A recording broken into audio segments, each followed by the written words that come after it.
Well, now we know why the conversation about Gervonta Davis fight being canceled took place. And we also know what the newest update is as the most reliable journalist in boxing as far as these things are concerned. Let's the story be told. Let's talk about that in this video.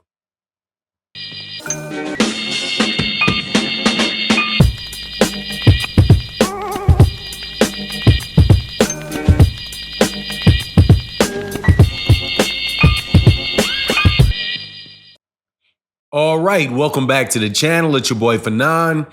In this video, we're going to be in the 135-pound division, where there's a lot of speculation about Gervonta Davis and whether or not Gervonta Davis will be able to fight this year, and if there's drama and problems with the PBC and their money, and that being the reason, at least that's what we were told, was the reason for this fight being postponed.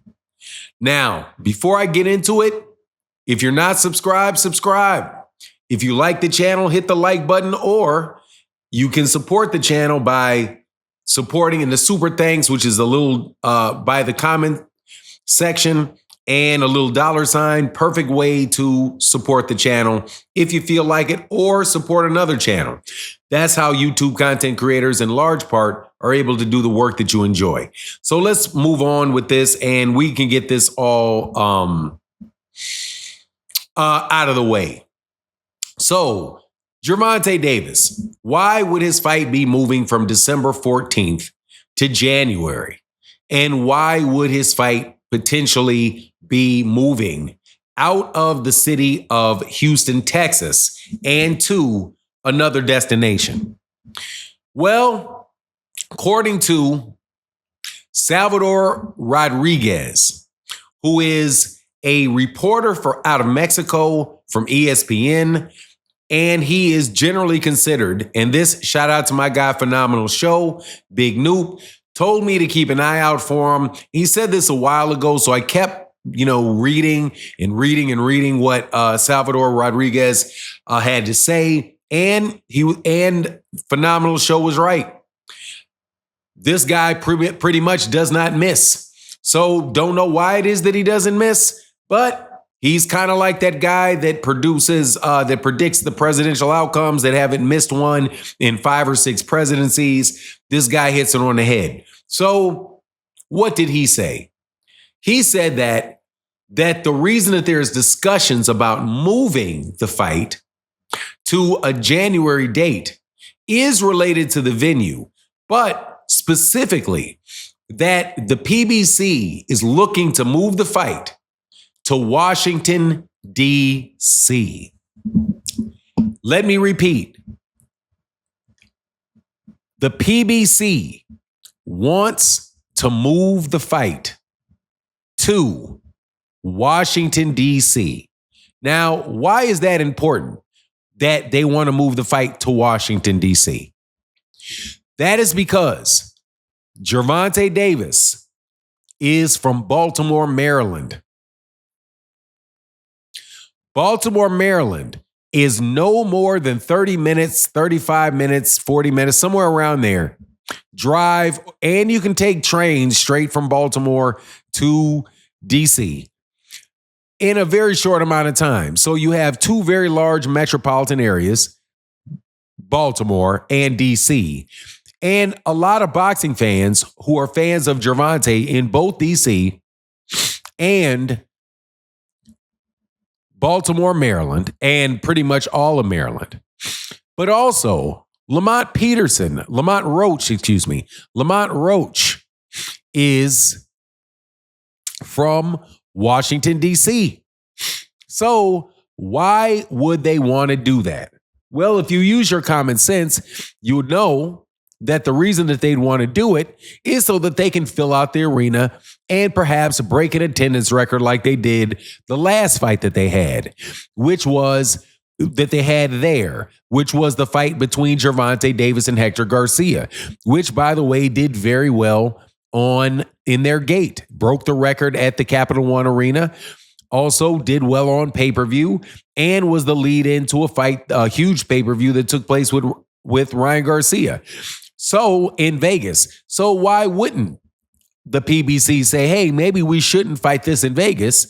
Maybe we should try to see if we can get this fight in Washington, D.C., even if we have to wait past the holidays in order to get it done. Now, why would Gervonta Davis not want to do that? Gervonta Davis may say, no, I want to fight December 14th because I don't feel like training over the holidays. When December 14th is over, that is 9 days before Christmas. Now, I know that Gervonta Davis has converted to Islam, but I promise you, not everybody in his family has. So he's still going to be around for those holidays, the Christmas holidays, the New Year's holidays, even though he may not personally recognize it or celebrate it. You know, it is something that his family and his friends and everybody in his community have celebrated his entire life. So he could say, hey, man, I don't want to fight during that time. I want to fight beforehand. And he could be getting pushback on it. And there could be people on the PBC that may drag their feet a little bit in getting getting their arena done, or, just trying to kind of put a little bit of resistance, to delaying the fight all the way to January. Right. So that very easily could be what's going on. But what is most likely not going on is that they're going broke. I'm telling you, man, it's like the boy that cried wolf. These are the people that cried broke. It's always something earth-shattering. It's always something terrible going on with the PBC if anything unusual happens. If a fight gets postponed, hey, man, it couldn't even be that, hey, man, maybe Gervonta may be nursing a little injury and they want to push it back a couple weeks. No. They got to be going broke. Or, hey, man, maybe they're trying to have the fight after the holidays after the holidays, because people in the PBC, the producers and all that stuff, hey, man, they may want to kind of have the month of December off. Who knows? But at the end of the day, it's not going to be about whether or not the fight is going to make money or not. It's not going to be about whether or not Amazon Prime wants to pay for the fight or not. It's because guess what? This is a legitimate, successful boxing platform, the PBC. And it is a legitimate, successful boxing organization, including the fighters within it. So it just mind boggles me how we always have to look first and foremost for what is going wrong and what is breaking down about the PBC. Crazy. But anyway, thank you for Salvador Sanchez. Thank you to Salvador Sanchez for putting that Salvador Rodriguez. Man, y'all got to know I'm dyslexic. Salvador Rodriguez, because as soon as I hear Salvador, I'm thinking the great Salvador Sanchez. No, Salvador Rodriguez. And every time I hear Lamont Roach, I think DC. So I think the Peterson brothers. So please forgive me. I don't script these things out. But that's the way my mind works. Have a wonderful day. Please let me know what you think in the comment section. And if it's a respectable comment and I see it, I will respond in the comment section. So with that, I'm out. Deuces.